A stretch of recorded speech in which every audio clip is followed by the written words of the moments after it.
నమస్తే welcome to our channel. ఈ రోజు మనతో పాటు స్టూడియోలో సీనియర్ జర్నలిస్ట్ సురేష్ కొచ్చటిల్ గారు ఉన్నారు. వారిని అడిగి అసలు ఏం జరుగుతుంది ఇండియా వర్సెస్ పాకిస్తాన్ మధ్య అన్ని కూడా తెలుసుకునే ప్రయత్నం చేద్దాం. సార్ నమస్తే.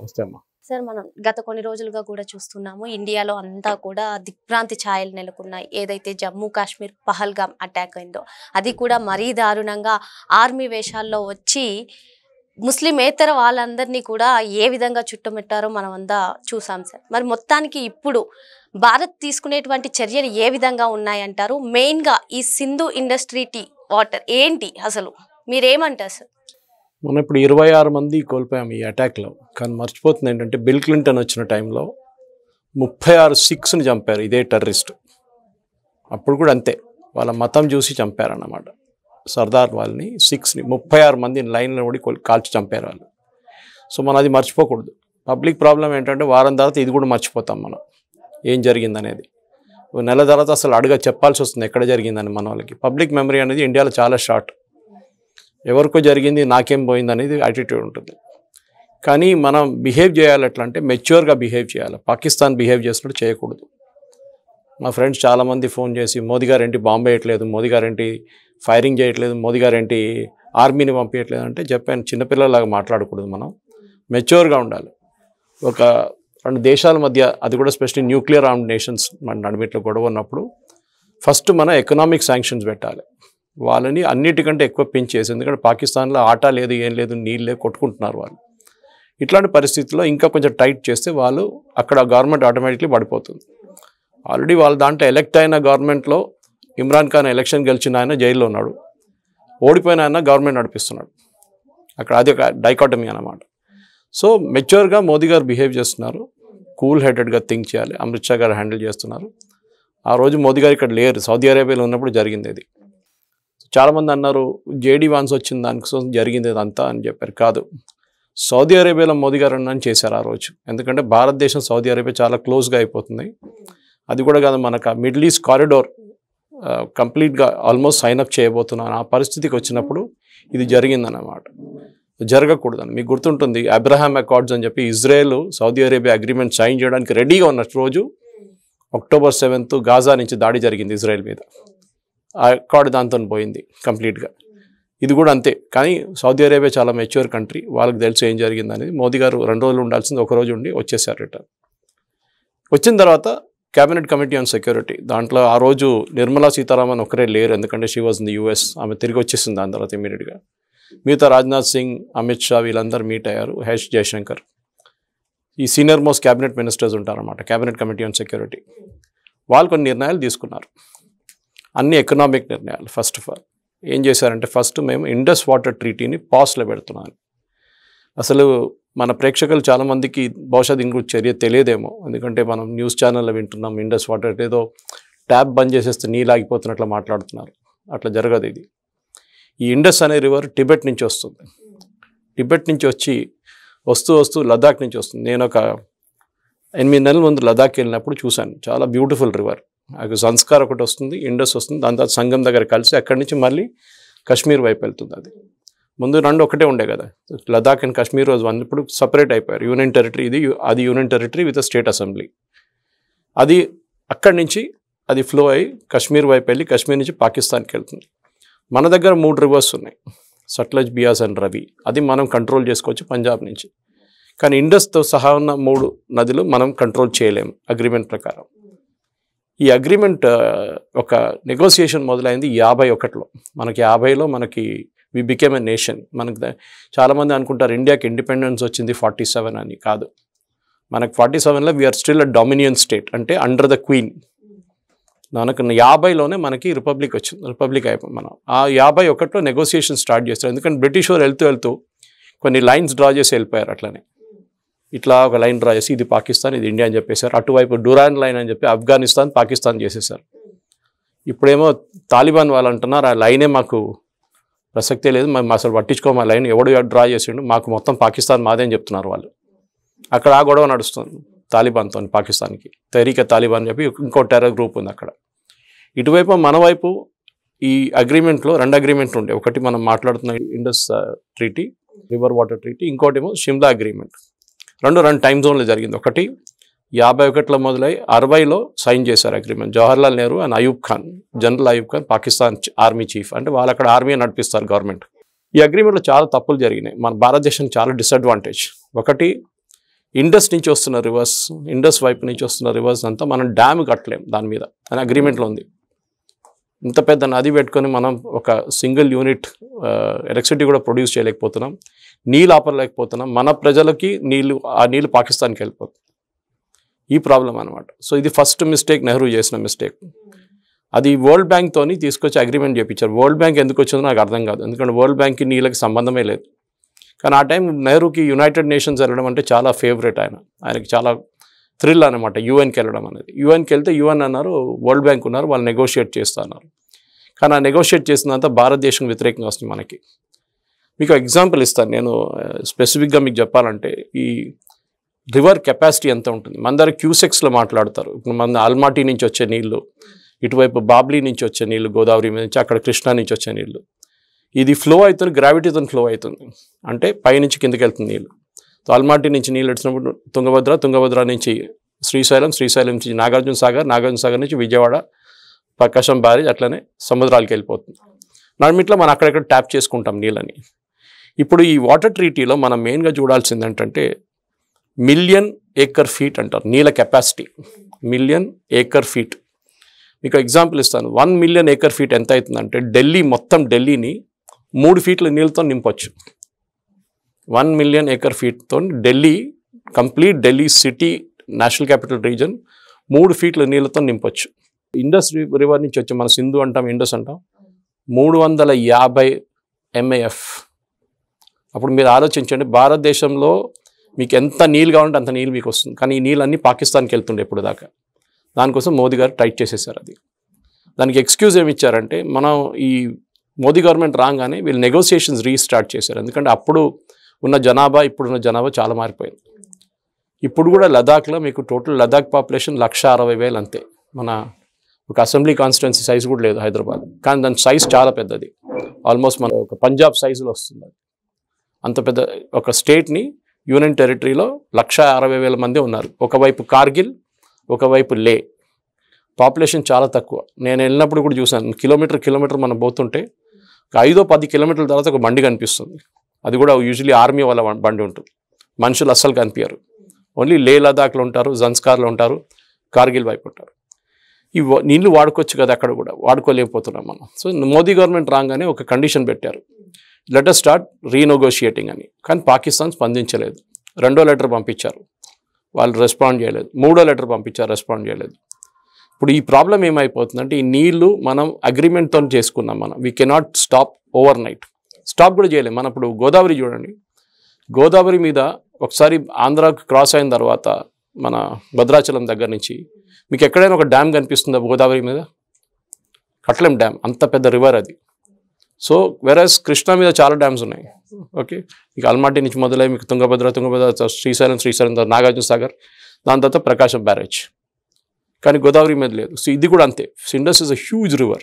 ఇండస్ రివర్ సిస్టమ్ అంటారు దాంట్లో 3 రివర్స్ ఉంటాయి కదా ఆబ్వియస్లీ. సో దీంట్లో పంజాబ్ నుంచి వెళ్తున్న రవి, సట్లెజ్ అండ్ బియాస్ని మనం కంట్రోల్ చేస్తున్నాం. మనం దాని మీద డ్యామ్ కట్టుకున్నాం, కానీ ఇక్కడ కట్టలేకపోతున్నాం. ఇప్పుడు మోదీ గవర్నమెంట్ ఏం చెప్పారంటే, లేదండి ఆపేస్తున్నాం, we're putting a pause to it. అంటే మనం ఒక మ్యూజిక్ వింటున్నప్పుడు పాజ్ బటన్ ప్రెస్ చేస్తాం కదా, పాజ్ చేస్తాం, బంద్ చేయలేదు, ఇంకా పాజ్ బటన్ ప్రెస్ చేస్తాం అంతే. Let us see what happens now అని. ఇప్పుడు మన అర్జెంటుగా మనం పాకిస్తాన్కి నీళ్ళు ఇవ్వకూడదని చాలామంది, ఎందుకంటే ఇది ఒక చిన్న ఏదో బకెట్లో నీళ్ళు పోస్తున్న ట్యాప్ బంద్ చేయడం కాదు ఇది. అక్కడి నుంచి నీళ్ళు మీరు డైవర్ట్ చేయాలంటే ఏదో ఒక డ్యామ్ కట్టాల్సి వస్తుంది. మినిమం 15-20 సంవత్సరాలు తీసుకుంటుంది. మన దగ్గర ఉన్న డ్యామ్లు ఉన్నాయి పంజాబ్ వైపు, అక్కడ ఆ డ్యామ్స్ దాని నుంచి నీళ్ళు మనం కాంపౌండ్ చేసుకోవచ్చు. మీకు ఒక ఎగ్జాంపుల్ ఇస్తాను. మీ ఇంట్లో 500 లీటర్లు ఒక వాటర్ ట్యాంక్ ఉంది టెర్రస్ మీద, దానికి ఇన్లెట్కి మీకు ట్యాప్ లేదు, నీళ్ళు వస్తూనే ఉంటుంది. అవుట్లెట్ మీరు వాడుకుంటారు ఇంట్లో, 500లో మీరు 100 లీటర్ వాడుకుంటారు, కానీ 400 మిగిలిపోయింది, కానీ నీళ్ళు వస్తూనే ఉన్నాయి. ఏమవుతుంది? 2 ఆప్షన్స్ ఉన్నాయి, ఒకటి ఓవర్ఫ్లో అవుతుంది, లేకుంటే ట్యాంక్ బస్ట్ అవుతుంది. ఇది కెపాసిటీ ఇండస్ట్రీ. సో ఆ నీళ్ళు కూడా మనం ఎక్కడ ఆపలేము, ఎక్కడికైనా డైవర్ట్ చేయాల్సి వస్తుంది. సో అమిత్ షా గారు నిన్న సిఆర్ పాటిల్ మన యూనియన్ వాటర్ మినిస్టర్ ఇద్దరు కలిసి మాట్లాడారు, మొత్తం వాళ్ళ టీం మాట్లాడారు. అర్జెంట్గా ఏం చేయొచ్చు, ఒకటి మన వైపు ఉన్న డ్యామ్స్, కొన్ని డ్యామ్స్లో మన దగ్గర ఉన్న డ్యామ్ అది చిన్న డ్యామ్స్ ఉన్నాయి, దాన్ని కెపాసిటీ ఇంక్రీజ్ చేయాలి ఇమీడియట్గా. డీసిల్టింగ్ చేయాలి. డీసిల్టింగ్ అంటే ఎప్పుడో సంవత్సరం 30-40 సంవత్సరాల ముందు కట్టిన డ్యామ్కి కింద మొత్తం మట్టి ఉంటుంది. ఇప్పుడు శ్రీశైలం చూడండి, శ్రీశైలంలో సిల్టింగ్ చాలా ఉంది, అంటే మట్టి చాలా, అది తీసేస్తే శ్రీశైలం కెపాసిటీ ఇంకా డబుల్ అయిపోతుంది, కానీ తేలేకపోతున్నారు మన వాళ్ళు. అది డిఫరెంట్ ప్రాబ్లం అది. సో ఇక్కడ దాంట్లో ఈ కెపాసిటీలో డ్యామ్స్ మొత్తం చేయొచ్చు. రెండవది which is far more radical, ఏం చేయాలంటే మన కెనాల్స్ కట్టాల్సి వస్తుంది. చాలా ఈజీ అది. ఒక canal size normal international specification ఒక కెనాల్, ఇప్పుడు రాజస్థాన్ వైపు కెనాల్ ఉంది, మన నర్మదా రివర్ ప్రాజెక్ట్ నుంచి కెనాల్స్ ఉన్నాయి, మన ఇక్కడ కూడా Nagarjuna Sagar left and right bank canals ఉన్నాయి. ఒక కెనాల్ సైజ్ అవుతుందంటే 16 బస్సులు మీరు సైడ్ బై సైడ్ పెడితే ఒక కెనాల్ సైజ్ వస్తుంది. సైడ్ బై సైడ్, ఫ్రంట్ కాదు, సైడ్ బై సైడ్ పెట్టుకుంటే 16 బస్సులు ఆర్టీసీ బస్సులు పెడితే ఒక కెనాల్.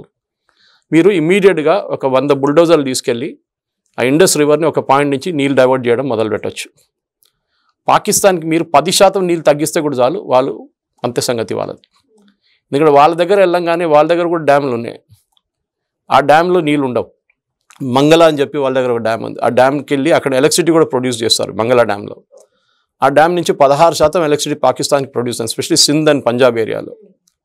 మిగతా ఏరియా పాకిస్తాన్ చాలా యారిడ్ ఏరియా, అంటే మన రాజస్థాన్ లాగా ఉంటుంది అనమాట.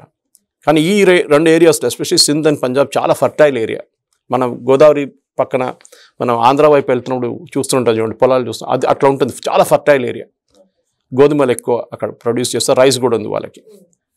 నీళ్ళు రాకపోతే ఆలోచించండి, 20% తగ్గిస్తే చాలు మనం, పాకిస్తాన్ అవుట్ అయిపోతుంది కంప్లీట్ గేమ్ నుంచి. దానికోసం చూడండి వాళ్ళు ఏం చెప్పారు, మీరు ఇండస్ వాటర్ ఆపితే యుద్ధం అని చెప్పారు. ఆలోచించి next world war will be fought for water అని ఎవరో చెప్పారు, కరెక్ట్. అది యుద్ధం, ఇప్పుడు రాబోయే యుద్ధాలన్నీ నీళ్ళ కోసం కొట్టుకుంటారు, అది ఫస్ట్ మనం పాకిస్తాన్. సో మోదీ గారు చాలా మెచ్యూర్గా, తప్పు కూడా మనం ఏం చేయలేదు, మనం వాళ్ళకి లెటర్ రాస్తాం. మొన్న కూడా వాళ్ళు అన్నారు, మీరు ఒట్టిగా స్టేట్మెంట్ ఇచ్చారు కదా ఏం చేయట్లేదు భారత సర్కార్ అని. కానీ అదే రోజు రాత్రి, that is day before yesterday night, మన యూనియన్ వాటర్ సెక్రటరీ ఒక లెటర్ పంపించారు పాకిస్తాన్కి, మేము ఇట్లా దీన్ని పాస్ చేసేస్తున్నాం, ఎందుకంటే మిమ్మల్ని 3 సార్లు అడిగాం మేము నెగోసియేషన్కి, మీరు రాలేదు, so I'm sorry we have to stop, అంతే, ఇంకేం చెప్పలేదు. మేము రేపటి నుంచి నీళ్ళు ఆపేస్తున్నామో మీకు నీళ్ళు ఇవ్వమో అదేం చెప్పట్లేదు. కానీ మనం స్లోలీ, ఒక ఎగ్జాంపుల్ ఇవ్వాలంటే మీకు, ఒక ఫ్రాగ్ని మనం నీళ్ళు వేస్తే, వేడి నీళ్ళు వేస్తే అది బయటకు వచ్చేస్తుంది ఇమీడియట్గా. మీరు అది చేయకుండా చల్ల నీళ్ళు వేసేసి మెల్లగా దాని హీట్ ఇంక్రీజ్ చేసుకుంటూ పోతే దానికి అర్థం కాదు, కొంచెం తర్వాత చచ్చిపోతుంది దాంట్లో.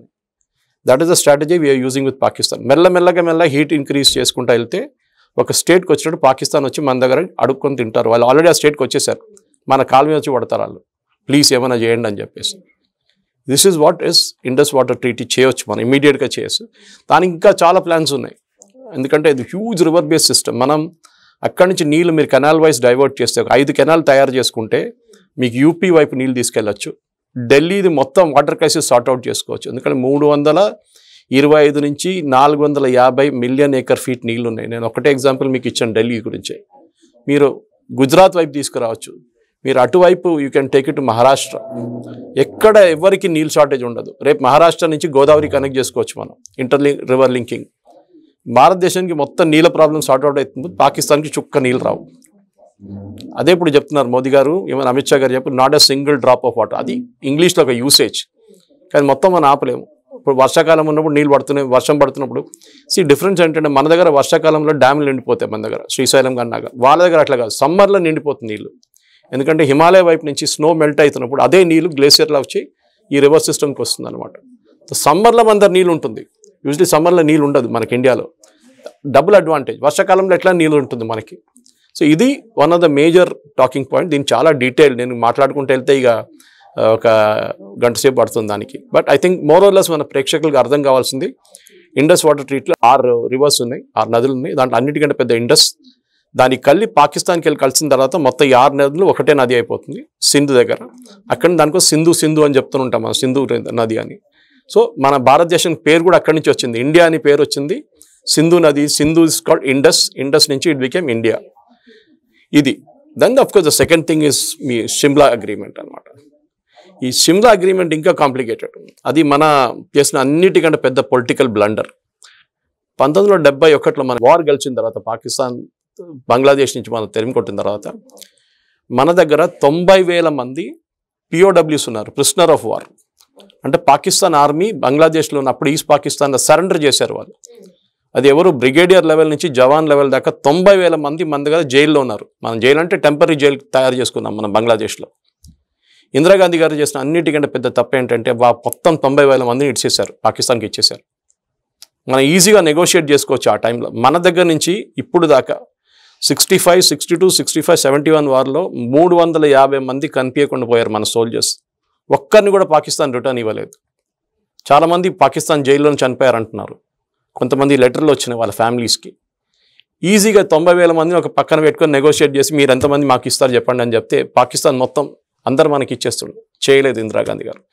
ఎందుకంటే ఇందిరాగాంధీ మీద ఆ ప్రెషర్ చాలా మటుకు యూఎస్ నుంచి చాలా ప్రెషర్ ఉండే ఆ టైంలో. యూఎస్ ప్రెషర్ పెట్టినప్పుడు తట్టుకోలేకపోయి ఆమె అగ్రీ చేయాల్సి వచ్చింది. సో ఈ సిమ్లా అగ్రిమెంట్ అని చెప్పి సిమ్లాలో సైన్ చేసిన అగ్రిమెంట్ జుల్ఫికర్ అలీ భుట్టో అండ్ ఇందిరాగాంధీ. దీంట్లో 6 పాయింట్స్ అని అనుకోండి, దాంట్లో 4 పాయింట్స్ మైనర్ పాయింట్స్. అంటే మేము ఇద్దరు కొట్లాడుకుంటే మేమే కూర్చొని సార్ట్అవుట్ చేసుకుంటాం, మూడో రాక్కర్లేదని చెప్పేసి అట్లా రోడ్డు మీద ఇద్దరు కొట్టుకుంటే మూడో ఒకసారి వాడే తను తింటాడు.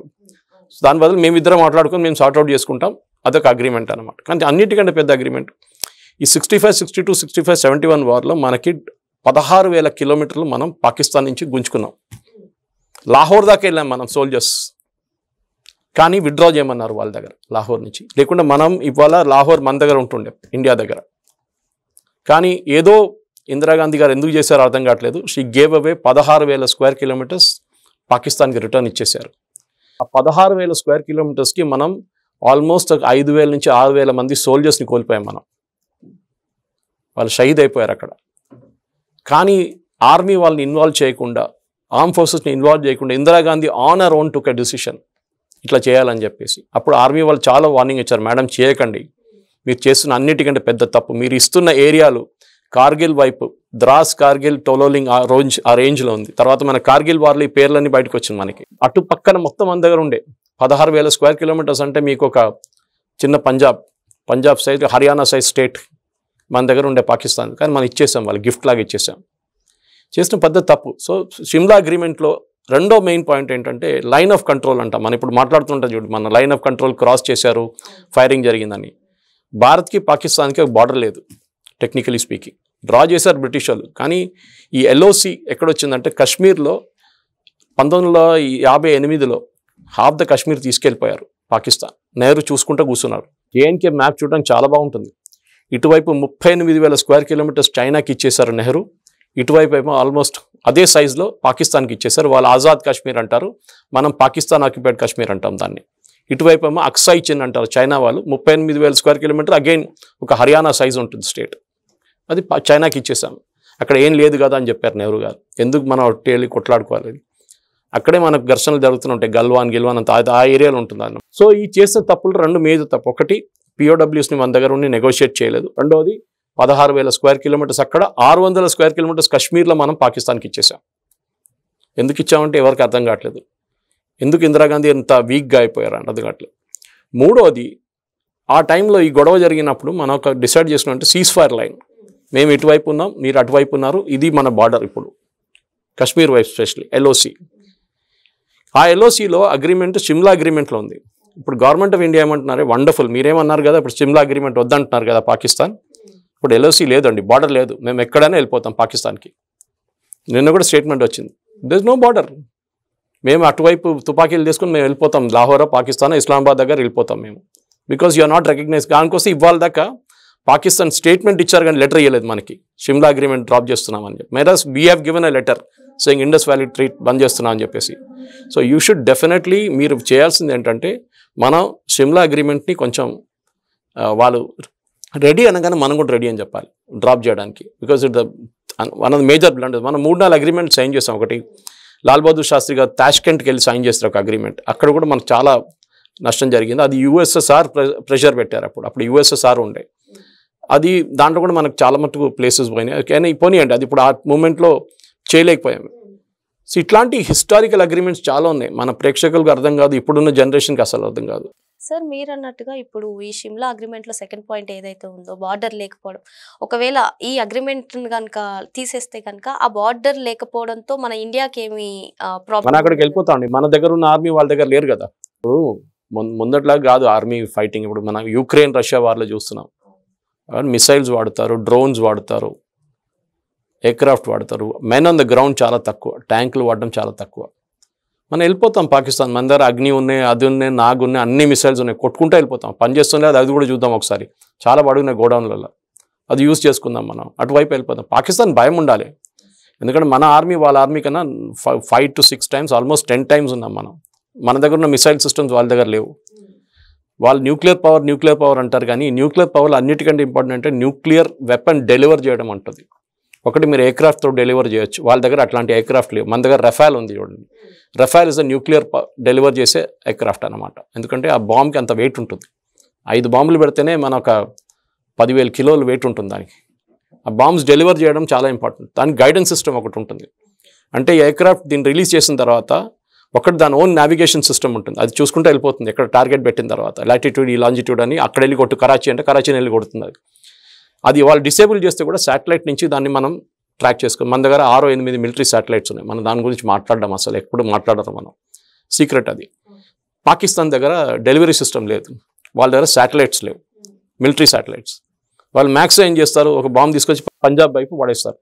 దీని ముందు కూడా 62, 71లో అంబాలా బాంబ్ చేశారు, రాజస్థాన్ వైపు ఉన్న ఎయిర్ఫీల్డ్ బాంబ్ చేశారు పాకిస్తాన్. నో ప్రాబ్లం, మన దగ్గర కొంతమంది చనిపోతారు. ఇప్పుడు వార్ ఉంటే వార్ అండి, ఇప్పుడు ఏం చేయలేం మనం ఇక్కడ కూర్చొని డ్రాయింగ్ రూమ్లో కూర్చొని మన ధోని దగ్గర ఎట్లా బ్యాట్ చేయాలని చెప్పేవాళ్ళు చాలామంది ఉన్నారు మన దగ్గర T20లో. ఇది కూడా అంతే సంగతి. మోదీ గారు బాంబ్ వేయమని చెప్పండి, మోదీ గారు చెప్పండి ఫైర్ చేయమని చెప్పండి అంటే మెచ్యూరిటీ ఉండాలండి, అర్థం చేసుకోవాలి వాట్ డస్ ఇట్ మీన్. మనం వాళ్ళని 5,000 మందిని చంపేస్తే మనల్ని ఒక 2,000 మందిని ఇక్కడ కూడా చనిపోతాం మనం. అది ప్రిపేర్డ్గా ఉండాలి మెంటలీ. అది ఉండకుండా చనిపోయిన తర్వాత ఏంటి అందరు చనిపోతున్నారు, మోదీ గారు ఏం చేయట్లేదు అంటే అది కాదు. Either you fight a war, you don't fight a war, simple. దాంట్లో ఫస్ట్ స్టెప్ ఎకనామిక్. ఇక్కడే మనం పాకిస్తాన్ని almost they will be finished economical. ఎందుకంటే నీళ్ళు రాకపోతే సింధ్ అండ్ పంజాబ్లో ఉన్న ప్రజలు గవర్నమెంట్ వ్యతిరేక అయిపోతారు. ఆల్రెడీ వాళ్ళకి బలూచిస్తాన్లో పెద్ద దళకాని పోయింది, అక్కడ ఇటువైపు నుంచి తాలిబాన్ వాళ్ళు కొడుతున్నారు వాళ్ళని, అన్ని వైపుల నుంచి వాళ్ళకి ప్రాబ్లం ఇప్పుడు. దానికోసం వాళ్ళు ఈవెన్ దో ఇండియా మిసైల్తో ఏదో మాట్లాడుకుంటా ఓన్లీ నీళ్ళ గురించి మాట్లాడుకుంటేనే అప్పుడు యుద్ధం అయిపోతుంది, మీరు నీళ్ళు ఆపేస్తే అంటున్నారు. నో ప్రాబ్లం, కానివ్వండి, మీ బ్లఫ్ చూద్దాం, మీరు ధమ్కి ఇస్తున్నారు కదా, మీరు చేస్తారా లేదు చూద్దామని. సో ఎప్పుడైనా పాలిటిక్స్లో, ఇంటర్నేషనల్ లెవెల్లో పాలిటిక్స్లో we should be able to negotiate from a position of strength అంటాం. మన పైన కూర్చొని మనం నెగోషియేట్ చేయాలి, కింద కూర్చొని కాదు, నా మాట విను అని చెప్పేసి. సో అప్పుడు కూడా ఆ రోజు పెహల్గాంలో ఒక మహిళ చెప్పింది, వాళ్ళ భర్తను చంపేసినప్పుడు మంజునాథ్ వాళ్ళ వైఫ్ కర్ణాటక నుంచి, నన్ను కూడా చంపండి అంటే మోదీకి వెళ్ళి చెప్పు అని చెప్పారు. That is a very loaded statement. ఎందుకంటే వాళ్ళకి భయం ఉన్నది మోదీకి వెళ్ళి చెప్పుకో, ఏదో వెళ్ళి మీ ఆర్మీకి చెప్పుకో అని చెప్పట్లేదు, మోదీకి వెళ్ళి చెప్పుకోవాలి. అంటే మోదీ కొడతారని వాళ్ళకి తెలుసు. కానీ ఒక ఇంటర్నేషనల్ లెవెల్లో మీరు నెటన్యాహుని చూసుంటారు, గాజాలో జరిగిన తర్వాత October 7th ఇమీడియట్గా వెళ్ళి బాంబు వేయలేదు, వాళ్ళు ప్లాన్ చేసుకొని చేశారు. అండ్ ఇంకో వాళ్ళకి ఒకటి ఉంది, వాళ్ళు ఎవరిని కేర్ చేయరు, పోయిందని చెప్పి వేసేస్తారు వాళ్ళు, ఇజ్రాయెల్ వాళ్ళు. ఎందుకంటే వాళ్ళు ఎప్పటి నుంచో 60s నుంచి వాళ్ళు అట్లనే ఉన్నారు, డైలీ యుద్ధంలో ఉంటారు వాళ్ళు. ఒక టైంలో జార్డన్, ఈజిప్ట్, సిరియా అందరు కలిసి అటాక్ చేశారు, అప్పుడు కూడా వాళ్ళు ఓడిపోయారు, ఇజ్రాయెల్ గెలిచారు. సో ఇజ్రాయెల్ లాగా బిహేవ్ చేయమంటే పొలిటికలీ మన ఆపోజిషన్ పార్టీస్ కూడా గవర్నమెంట్ తోడు ఉండాలి. ఇప్పుడు ఈ వార్ జరుగుతున్నప్పుడు ఇజ్రాయెల్ గాజాలో ఆపోజిషన్ పార్టీ వాళ్ళ క్యాబినెట్లో కూర్చున్నారు, నెటన్యాహు క్యాబినెట్. మన దాంట్లో కూర్చుంటారా? బాలాకోట్ బాంబింగ్ చేసినప్పుడు రాహుల్ గాంధీ ప్రూఫ్ అడిగారు, ఏదో చెట్లు కొట్టారు కదా అని చెప్పేసి. సర్జికల్ స్ట్రైక్ చేయగా నాకు ప్రూఫ్ కావాలి, డెడ్ బాడీ చూడలేను అని అంటున్నారు. ఎవరైనా అడుగుతారండి అట్లా? మెచ్యూర్ ఉన్న వాళ్ళు. అది Rahul Gandhi maturity. Osama bin Laden చంపిన తర్వాత US సీల్స్ పాకిస్తాన్లో డెడ్ బాడీ ఎక్కడ తీసుకెళ్ళి పడేసారో తెలియదు. అడిగారా USలో ఆపోజిషన్ పార్టీస్ అడిగారా అని, డెడ్ బాడీ మాకు చూపించమని చెప్పి, ప్రూఫ్ కావాలి మాకేని చెప్పరు. సో మన దగ్గర ప్రాబ్లం ఏంటంటే మన దగ్గర ఉన్న ఆపోజిషన్ పార్టీస్కి మెచ్యూరిటీ లేదు, వాళ్ళు మోదీ గారి మీద అటాక్ చేయడానికి చేస్తారు. దాంతో ఏమైపోతుందంటే ఆపోజిషన్ అక్కడున్న పాకిస్తాన్ వైపు ఉన్న వాళ్ళకి చాలా అడ్వాంటేజ్ అయిపోతుంది. ఇప్పుడు కూడా చూడండి, కేరళ నుంచి ఉన్న ట్విట్టర్ హ్యాండిల్ ఒకటి, కాంగ్రెస్ వాళ్ళ ట్విట్టర్ హ్యాండిల్ ఏమంటున్నారంటే ఇదంతా మోదీ గారు చేపించారంట. ఆలోచించండి. అట్లాంటి మన దేశంలోనే ద్రోహులు ఉన్నారు, ఇక్కడ ఉన్నారు, పాకిస్తాన్ అక్కర్లేదు మనకి. ఇక్కడ ఉన్న ద్రోహులు మన మీద డ్యామేజ్ ఎక్కువ చేస్తారనమాట. సో స్టెప్ బై స్టెప్ చేసుకుంటూ పోతాం, డెఫినెట్గా ఒక రిజల్ట్ వస్తుంది. First is Indus water treaty, అది లాంగ్ టర్మ్. షార్ట్ టర్మ్ ఈ చిన్న చిన్న నదులు, మన పంజాబ్ నుంచి వెళ్తున్న నదులు, ఈస్టర్న్ ఫ్లోయింగ్ రివర్స్ అంటారు, దాని మీద డ్యాములు వస్తున్నాయి. ఆ డ్యాములో నీళ్ళు నింపుకుంటూ పోతాం. దాని తర్వాత నిండిన తర్వాత మనం ఎలక్ట్రిసిటీ ప్రొడ్యూస్ చేద్దాం. కావాలంటే సిల్టింగ్ చేసి డ్యామ్ కెపాసిటీ కూడా ఇంక్రీజ్ చేయొచ్చు. అటువైపు నేను చెప్పినట్లు కెనాల్స్ చేసుకోవచ్చు. ఈ 2 స్టెప్స్ ఇమీడియట్గా జరగబోతుంది ఎట్లయినా.